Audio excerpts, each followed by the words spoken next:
forecast first. Sponsored by Matex Heating, Cooling, and Plumbing.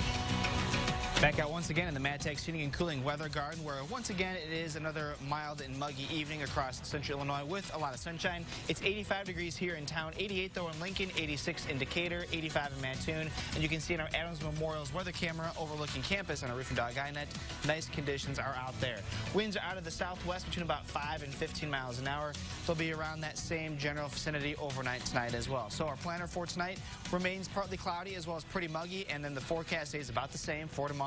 WCIA 3 News starts right now. Now on WCIA 3 News. Former U of I professor is accused of rape and forced labor, but that's just the beginning. More details in the lawsuit against him.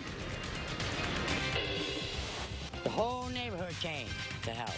A man was trapped inside his mobile home when it caught fire. Now his own daughter was able to pull him to safety.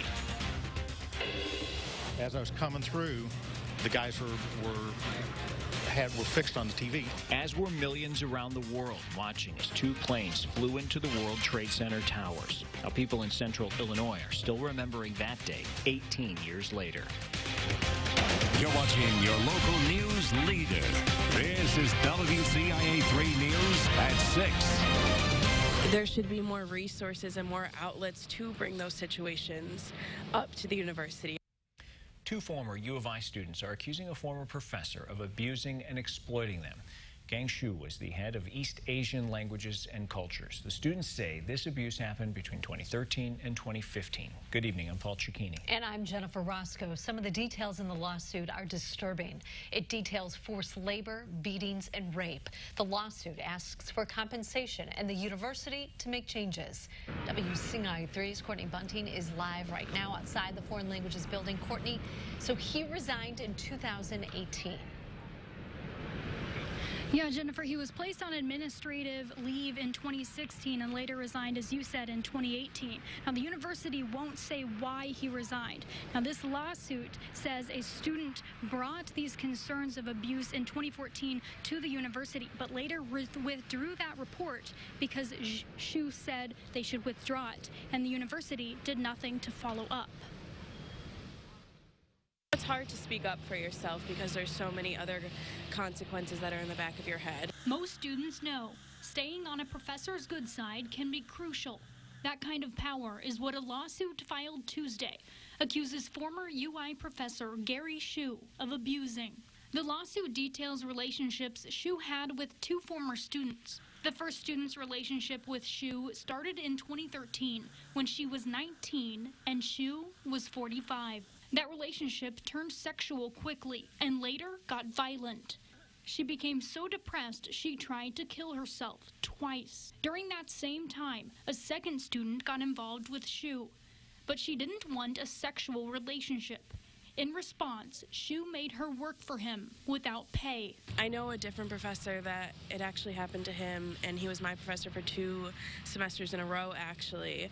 So that kind of, it hit home. Student Ariana Marquise says more should be done to make students comfortable with reporting abuse. If something were happening with the professor, would you be comfortable bringing it to the university? No.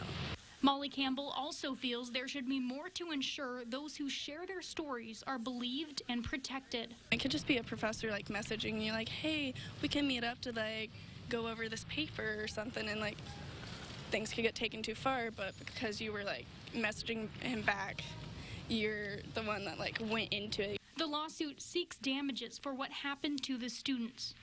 A third plaintiff, another professor, posted articles about Shu trying to rape one of his friends and says Shu cyberbullied and harassed him because of it.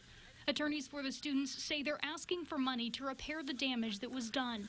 More importantly, they want the university to change the way it handles these situations in the future.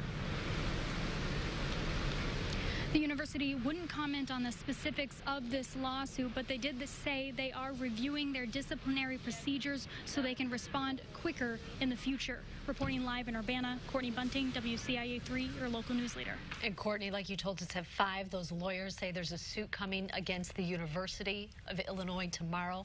You'll have more on that then. Thank you so much. Now, there's a lot to this lawsuit. The full document and more details about the investigation can be found at our website at WCIA WCIA.com.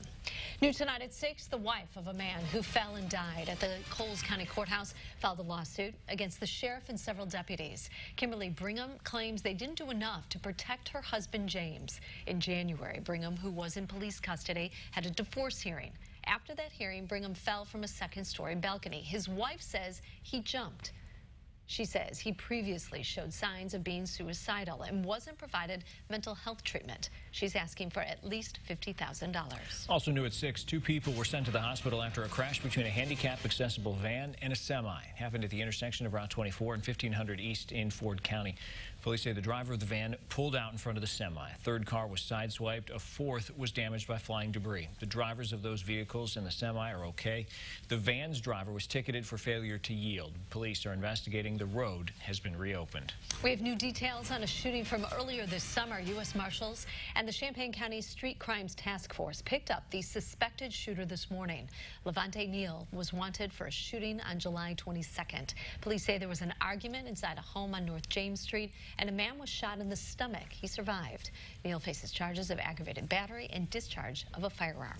A neighbor sprung into action when they saw the mobile home next door on fire. It happened last night in a mobile home park on Green Acres Street in Danville. Neighbors say they'd just seen the man who lived there. Moments later, they saw flames and realized he was trapped inside. Neighbors pried open the back door and his daughter pulled him out, but it was a group effort. I was like hosing it down because it was trying to get, bigger and bigger. So I just thought, I'm doing the best I can. And then about like maybe 5-10 minutes later, the fire people came.